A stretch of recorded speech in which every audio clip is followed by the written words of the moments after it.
Bismillahirrahmanirrahim. Assalamualaikum warahmatullahi wabarakatuh. Alhamdulillahil wahidil ahad, al-fardis samad, alladzi lam yalid wa lam yulad wa lam yakul lahu kufuwan ahad. Asyhadu an la ilaha illallah wahdahu la syarikalah, laisa li fadlihi muntaha wa la madad. Wa asyhadu anna Muhammadan abduhu wa rasuluh, khairu mauludin wa asyraf walad. Allahumma salli wa sallim ala sayyidina Muhammadin wa ala alihi wa ashabihi salatan wa salaman bi ghairi adad. Saudaraku yang dirahmati Allah Subhanahu wa taala, bersyukur pada Allah Subhanahu wa taala hari-hari kita jalani dalam ketaatan kepada Allah Subhanahu wa taala. Semoga Allah Subhanahu wa taala memberikan keteguhan langkah kepada kita, istiqomah di dalam amal, serta memberi kemudahan bagi kita menjaga kesinambungan amal yang kita tunaikan. Terkait dengan istiqomah, Allah Subhanahu wa taala memerintahkan hambanya untuk sabat, untuk teguh di dalam menjalani agamanya, serta istiqomah dalam ketaatan hingga menjumpainya. Ya ayyuhalladzina amanu taqullaha haqqa tuqatih wa la tamutunna illa wa antum muslimun. Ada perintah untuk istiqomah dalam ketakwaan, dalam zikir, dalam syukur, serta dalam pengabdian kepada Allah Subhanahu wa taala.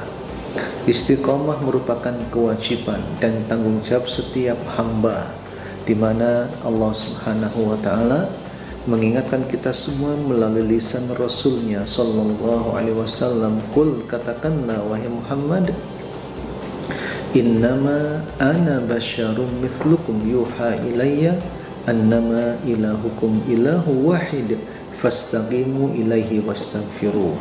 Katakanlah wahai Muhammad bahwa aku adalah manusia seperti kalian, tapi aku diberi wahyu oleh Allah Subhanahu wa taala.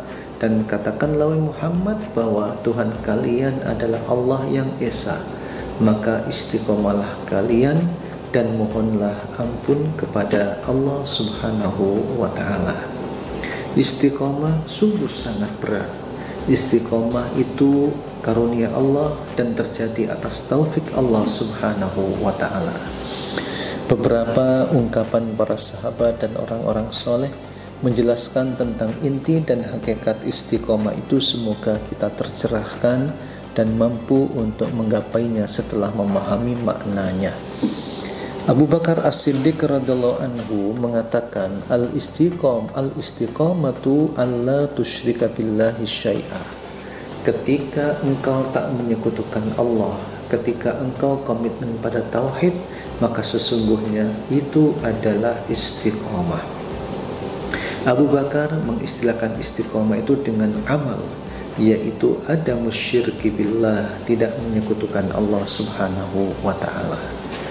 Umar Al-Faruq Amirul Mukminin radhiyallahu anhu mengatakan, al-istiqamatu an tastaqima 'alal amri wan nahyi. Engkau tetap komitmen di dalam menunaikan ketaatan serta menghindari larangan-larangan Allah Subhanahu wa taala bagaimanapun kondisinya. Tetap menunaikan perintah dan menjauhi larangan Allah Subhanahu wa taala. Ibnu Abbas radhiyallahu anhu punya pandangan lain bahwa istiqomah itu adalah adaul faraidi, menunaikan kewajiban-kewajiban kepada Allah Subhanahu wa taala.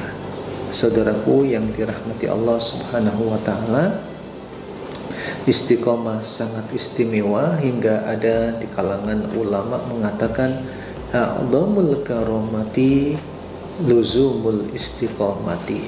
Kekeramatan yang teragung adalah ketika seseorang komitmen pada istiqomah. Istiqomah merupakan jalan menuju surga Allah dan kenikmatannya.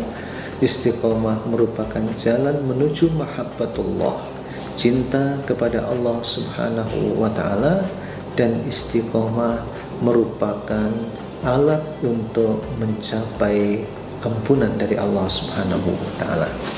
Saudaraku yang dirahmati Allah, begitu pentingnya istiqomah Dan begitu berartinya istiqomah bagi kehidupan kita. Tentunya di bulan yang mulia ini kita berharap untuk memilikinya dan memperolehnya. Tetapi harus ada langkah nyata yang kita lakukan untuk mendapatkannya, bukan sekedar berangan-angan menggapai istiqomah tanpa ada upaya. Di antaranya saudaraku, yang bisa kita lakukan berdasarkan penjelasan ayat Allah, hadis Rasulnya maupun panduan para ulama yang mulia adalah: yang pertama, al-ikhlasu lillahi azza wa jalla, ikhlas karena Allah. Orang yang ikhlas insya Allah akan istiqomah, tapi bagi yang tidak ikhlas sulit akan istiqomah. Sebagai contoh misalnya, ada dua orang, yang satu sholat berjamaah dengan niatan ikhlas karena Allah, yang satu sholat berjamaah tetapi sungkan kepada pimpinannya. Pastikan bahwa orang yang sholatnya tadi karena pimpinannya, dia tidak akan istiqomah, sebab keberadaan dia di rumah Allah untuk berjamaah tergantung oleh keberadaan sang pimpinan, di mana ia punya harapan di balik amal yang dia tunaikannya. Adapun yang ikhlas karena Allah Subhanahu wa taala, dia tidak peduli ada pimpinan atau tidak ada pimpinan, dia akan tetap sholat, dia akan tetap berjamaah. Begitu pula bila menunaikan ibadah puasa, yang satu karena Allah Subhanahu wa taala, yang satu dia tidak ikhlas, puasanya karena mertua, puasanya karena teman, atau tidak enak dengan teman sekantor dan lain sebagainya.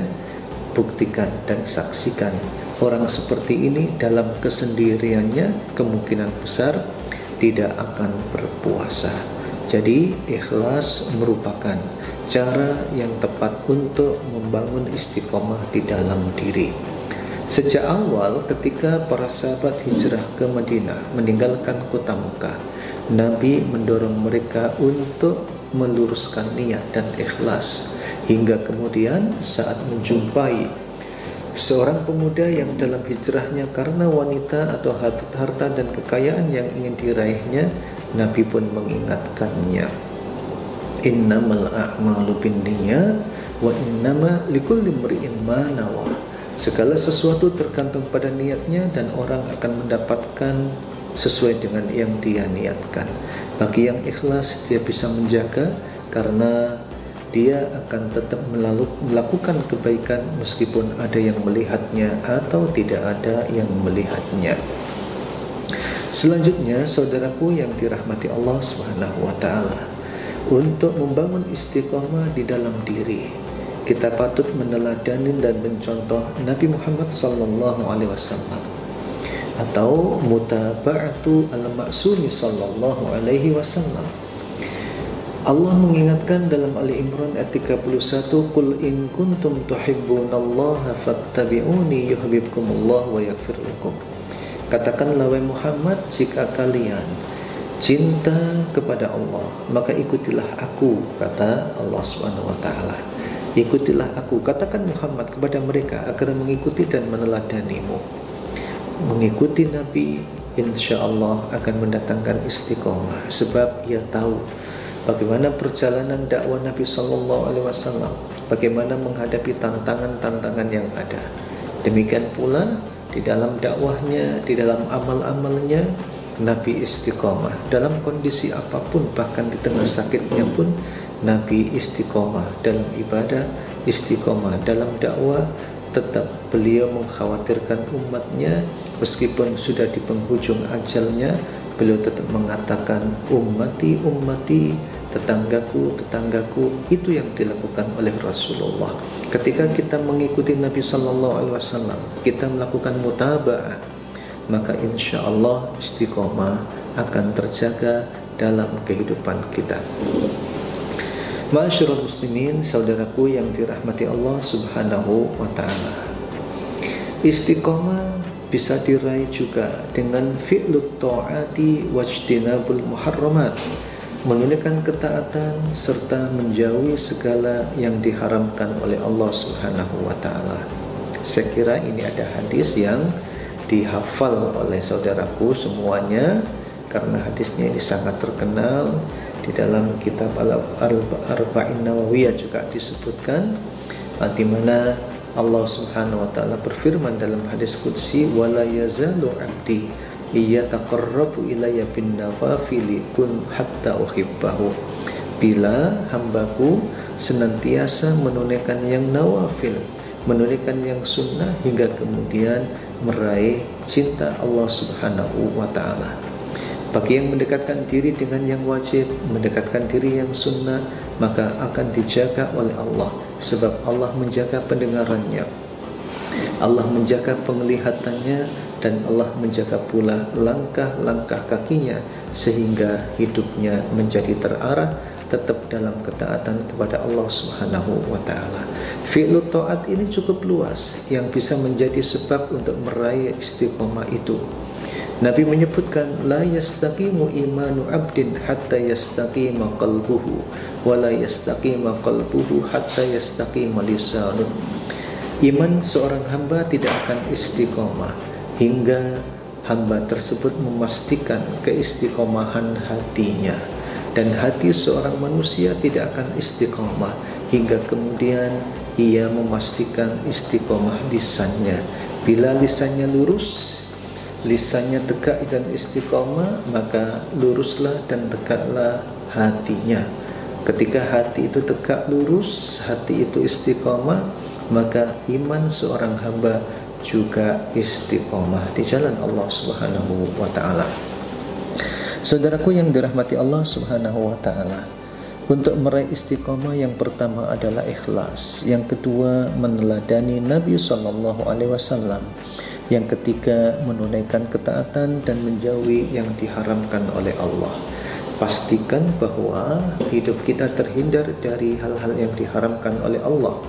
Yang memaksakan diri untuk menikmati yang diharamkan oleh Allah sulit untuk istiqomah, karena badan menjadi sulit untuk digerakkan dalam ketaatan, karena banyak tersumbat oleh hal-hal yang diharamkan oleh Allah. Yang ketiga yang bisa kita lakukan, atau yang keempat yang kita lakukan adalah al-ilmu. Dengan ilmu, langkah-langkah amal kita menjadi terarah, menjadi terbimbing. Sebab kata Amr bin Uthman al-Maki, al-ilmu qaidun wal khawfus sa'ikun. Ilmu itu sebagai pengarah, rasa takut itu sebagai pengendali. Karena itu saudaraku yang dirahmati Allah Subhanahu wa taala, kita berusaha untuk memiliki ilmunya terkait dengan amal-amal yang kita tunaikannya. Kita sholat atas dasar ilmu dengan sholat tanpa dasar ilmu, kemungkinan besar yang istiqomah adalah menunaikan sholat dengan didasari oleh ilmunya. Saat kita melakukan ibadah puasa juga demikian, maupun ibadah yang lain juga demikian. Kita akan istiqomah membayar dan menunaikan zakat apabila ada pengetahuan dan pemahaman di dalam diri kita. Kemudian yang kelima untuk meraih istiqomah adalah musahabatus sholihin, bergaul bersahabat dengan orang-orang yang soleh. Atau dalam surat At-Taubah, ya ayyuhalladzina amanu taqullaha wa kunu ma'as shadiqin. Wahai orang-orang yang beriman, bertakwalah kepada Allah Subhanahu wa taala dan jadikan dirimu hidup bersama dengan orang-orang yang jujur.